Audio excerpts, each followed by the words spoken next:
Hello again, and welcome to another bearing removal and installation video featuring Boca bearings. Today's engine is a Saito FA-90T, a twin-cylinder engine, one of the very early models of twin-cylinder engines that Saito ever produced, which dates back to the mid-80s. So, let's go straight to the table and see what all is involved in removing and installing a new set of Boca bearings in this engine. Okay, here on the table I've got all the tools and equipment necessary to do this bearing removal on this Saito FA-90T crankcase. As you can see, there's two sides to it for two cylinders, and it has a rather poor sounding set of bearings ready to be removed. I've got a light hammer that I'll always use to just tap out bearings when necessary. I've got a bearing chuck here from the Boca bearings miniature bearing puller set. Hopefully I won't need this, and I'll get into that more later when we see how the rear bearing comes out. I've also got a rather worn and beat up short socket extension, a wood dowel, and a flat nose punch. Along with that, I've got my bench vise, a heat protective glove, and off camera here I've got my heat gun that will allow me to heat up this cylinder, or this crankcase, and the bearings. So I've already pre-lubricated the bearings here to help facilitate the removal. Now we're going to heat this thing up and get this rather warm, because all bearings inside of RC glow engines are press fit, and if they're old like these are, they may not want to just come out too easily. So you really need to heat up the crankcase, and that allows the aluminum to expand and make removal of the steel bearings quite a bit easier. So what can happen with bearing removal like this is two things. The rear bearing here, can come off with the crankshaft, or it can stay in the crankcase and the crankshaft will come out by itself. We are hoping that it just comes out in general. So I'm going to use a piece of wood here and just my light hammer and get this crankshaft to come out. I can't tell by now if, okay, the bearing is not coming out on that. So let's just finish tapping this thing out here. So there's our crankshaft, and our bearing did not come out with it. So now, since this thing is all heated up, I'm going to remove the front bearing first.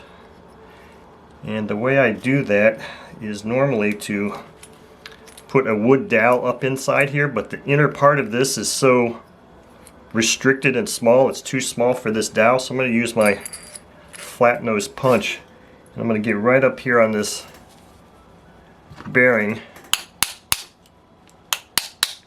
and just tap that bearing out just like that. And out with it comes a sleeve or a spacer and the timing gear for the crankshaft. So now the next step is to remove the rear bearing. Let me zoom in here a bit more. So in many engines there'll be a lip that you can get on, and it looks like this one might be one of those that I can get on and use the punch to drive it out. If I didn't have that lip, I'd have to use a bearing puller like this. But I think since this has got a good lip on it, I'm just going to go about tapping this bearing out using the punch. And what I'll do is I'll tap on one side and then I'll kind of move to another side. So I'm kind of getting it out evenly. And there. That bearing is out, and it conveniently fell right in there. So there's our two bearings. So that's basically all there is for the bearing removal on this engine today. I did not need to use the bearing removal tool because I did have the inner race extended into the crankcase some, and it wasn't a flush fit. In those instances, I'll always prefer to use the tap or the punch like this and just tap that out. So now it's just a matter of cleaning up these parts and getting ready for the installation of a new set of bearings. Alright, so all my parts are cleaned up and I'm ready to do the bearing installation. And I've got all the tools here necessary. I've got my little piece of wood here to help drive bearings in, my light hammer, my really beat up socket extension, of course the parts, the cleaned up parts, the crankcase, crankshaft, and then our gears and our spacer. I've already put a little shot of Road Power lightning lube in here so I can clean up, or so I can lubricate these parts, and of course I still have my set of Boca bearings here. Now this is a set of Boca bearings. It's a ceramic bearing set. Its part number is ENK099C-HP. This is the set of bearings I'm going to be installing in this wonderful Saito 90T engine. So let me just get these bearings out.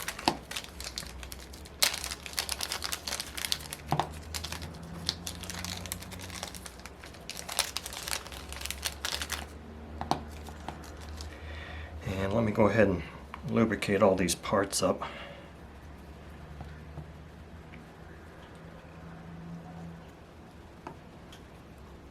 I think that spacer will get lubricated when I'm putting it on the crankcase or crankshaft.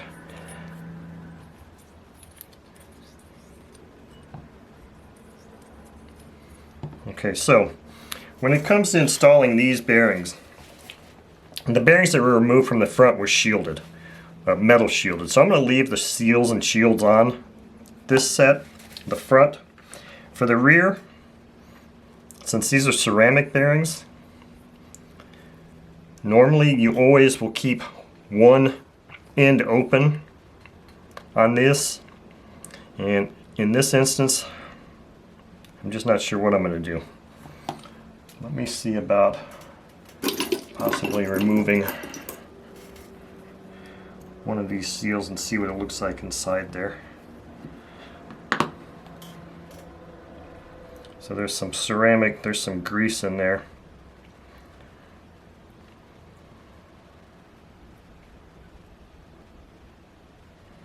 I think I'm going to leave that rear seal off just because, actually, you know, when it comes to four-stroke engines like this, you really need to have the seals off on both sides.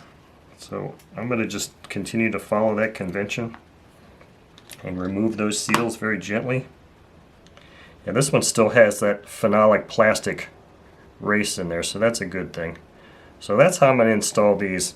And what's going to happen here is that race is actually going to go forward so that we've got the exposed opened end this way. And then I need to put my timing shaft on here. And then our spacer. Now this part is ready to be installed in the crankcase. For this, I'm going to need to put my glove on and heat this up.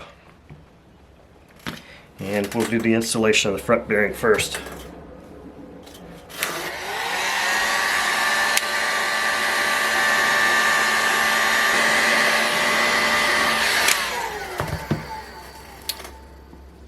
Okay. Use my piece of wood here and just gently tap this front bearing in place. And that bearing is seated. Now I've got my spacer and my gear here stacked up. And I'm not even sure if that needs to be driven in at all. It looks like that just slid right in place. I think I am going to drive it down just to make sure that that is fully seated.